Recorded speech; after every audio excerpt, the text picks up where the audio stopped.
నమస్తే, welcome to బహుశన times. నేను మీ ఆదిత్య. ముందుగా బులెటిన్ల హెడ్లైన్స్.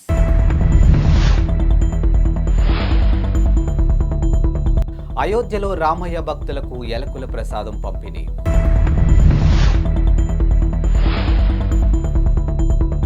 బీజేపీ కిసాన్ మోర్చా ఇన్ఛార్జిగా బండి సంజయ్ నియామకం ఎన్నికల ముందు కీలక బాధ్యతలు.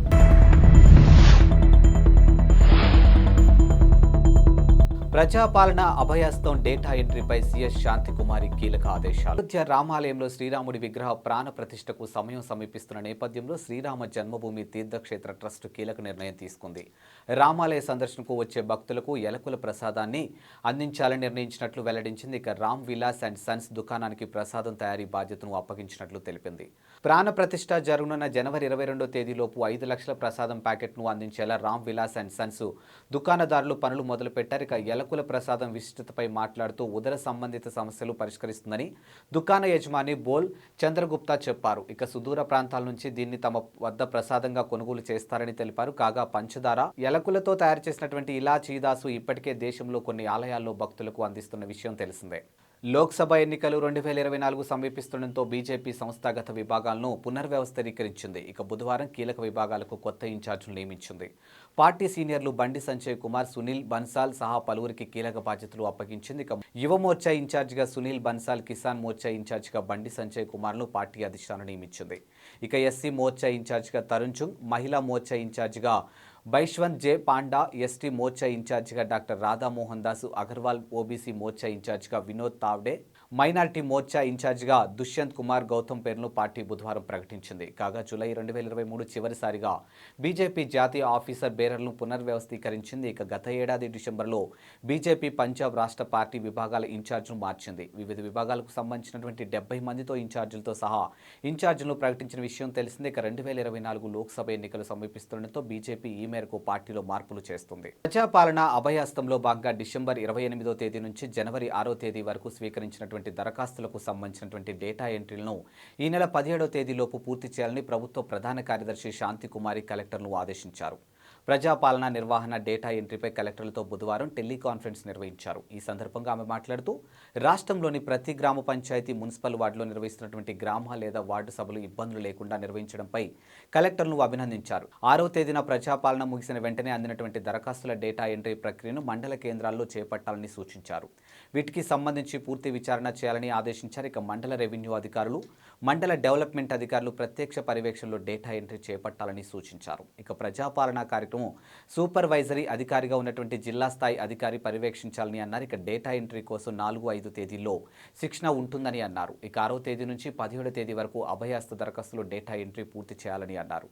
డేటా ఎంట్రీ సందర్భంగా వివరాలు నమోదుతో ఆధార్ నెంబర్, తెల్ల రేషన్ కార్డులు ప్రామాణికంగా తీసుకోవాలని అన్నారు. ఇక డీటీపీ ఆపరేటర్ల సేవలను వినియోగించుకోవాలని, అవసరమైతే ప్రైవేటు ఆపరేటర్లు నియమించుకోవాలని అన్నారు. తన కుమారుడు రాజారెడ్డి వివాహానికి సీఎం జగన్ను వైఎస్ఆర్టీపీ అధ్యక్షురాలు షర్మిల ఆహ్వానించారు. ఇక భర్త అనిల్, కుమారుడు రాజారెడ్డి ఇతర కుటుంబ సభ్యులతో కలిసి షర్మిల కడప నుంచి ప్రత్యేక విమానంలో గన్నవరం చేరుకున్నారు. అక్కడి నుంచి తాడేపల్లిలోని తన సోదరుడు సీఎం జగన్ నివాసానికి వెళ్లి వివాహ ఆహ్వాన పత్రికను అందించారు. కాగా వైఎస్ షర్మిలతో పాటు మంగళగిరి ఎమ్మెల్యే ఆళ్ల రామకృష్ణారెడ్డి కూడా వెళ్లారు. అయితే షర్మిల కాన్వాయ్ వెళ్లిన కాసేపటికి ఆయన క్యాంప్ ఆఫీస్కు రావడంతో పోలీసులు ఆయన్ను సీఎం నివాసం వైపు వెళ్లకుండా ఆపేశారు. కాసేపటికి ఆదేశాలు రావడంతో సీఎం నివాసంలోకి పంపించారు. ఇక గన్నవరం నుంచి వస్తుండగా ట్రాఫిక్ తన వాహనం చిక్కుకుపోవడంతో షర్మిల వెంట రాలేకపోయానని ఆయన చెప్పారు. ప్రజాపాలన అభయహస్తం కింద జీహెచ్ఎంసీ పరిధిలో ఉన్నటువంటి 10 లక్షల దరఖాస్తులు స్వీకరించినట్లు హైదరాబాద్ జిల్లా ఇన్ఛార్జ్ మంత్రి పొన్నం ప్రభాకర్ తెలిపారు. బుధవారం ముషీరాబాద్ సర్కిల్ బోలక్పూర్ వార్డులో అంజుమాన్ స్కూల్లో నిర్వహించినటువంటి దరఖాస్తు స్వీకరణ కౌంటర్ను కమిషనర్ రొనాల్డ్ రోస్, జిల్లా కలెక్టర్ అనుదీప్ దురిశెట్టితో కలిసి మంత్రి పరిశీలించారు. ఇక ఈ సందర్భంగా మాట్లాడుతూ ఇందిరమ్మ ఇల్లు, 200 యూనిట్లు ఉచిత విద్యుత్తు, పెన్షన్, మహిళా లక్ష్మి, సబ్సిడీ గ్యాసులకు సంబంధించినటువంటి దరఖాస్తులు అందాయని తెలిపారు. ప్రభుత్వం ఏర్పడి నెల రోజులు పూర్తయిందని, ఈ సమయంలోనే ప్రజల కోసం అనేక సంక్షేమ పథకాలు అమలులోకి తెస్తున్నామని అన్నారు. ఇక ప్రభుత్వం ఏర్పడిన 45 గంటల్లో మహాలక్ష్మి పథకాన్ని అమల్లోకి తెచ్చామని అన్నారు. ఇప్పటి వరకు 6.5 కోట్ల మంది ఉచిత ఆర్టీసీ ప్రయాణాన్ని వినియోగించుకున్నట్లు వెల్లడించారు. ఇక తమ ప్రభుత్వం ప్రతి ఇంటి నుంచి దరఖాస్తును స్వీకరిస్తుందని అన్నారు. ఇక 6 గ్యారంటీ పథకాలతో పాటు రేషన్ కార్డు, బస్తీ సమస్యల దరఖాస్తులను కూడా సమర్పించుకోవచ్చని స్పష్టం చేశారు.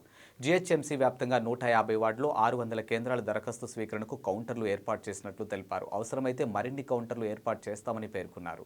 ముఖ్యమంత్రి రేవంత్ రెడ్డి బుధవారం బంజారా చరిత్ర పుస్తకాన్ని ఆవిష్కరించారు. ఇక ఉస్మానియా యూనివర్సిటీ తెలుగు విభాగం ప్రొఫెసర్ సూర్య ధనంజయ్, మాజీ సిటిఓ డాక్టర్ ధనంజయ్ నాయక్ సంయుక్తంగా బంజారా చరిత్ర పుస్తకాన్ని రచించారు. ఆవిష్కరణ అనంతరం రచయితలు మొదటి ప్రతిని రేవంత్ రెడ్డికి అందించారు. ఈ సందర్భంగా రేవంత్ రెడ్డి మాట్లాడుతూ లిఖిత చరిత్ర లేని బంజారా గిరిజన తెగ ఘనమైన చరిత్రను పుస్తక రూపంలో సమాజానికి అందించడం అభినందనీయమని పేర్కొన్నారు. బంజారాల చరిత్ర ఎంతో గొప్పదని అన్నారు.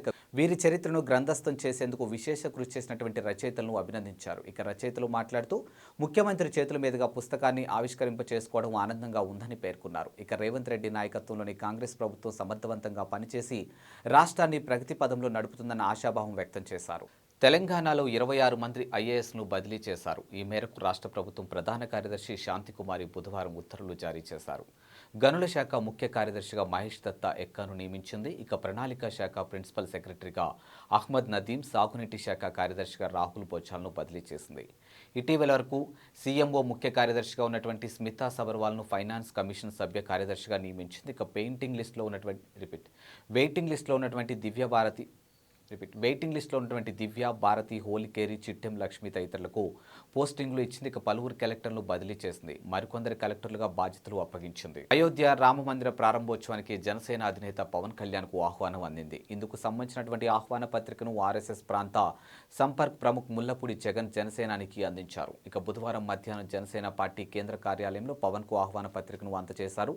ఈ భేటీలో విశ్వ హిందూ పరిషత్ రాష్ట్ర organizing secretary Srinivas Reddy, RSS కార్యాలయ ప్రముఖ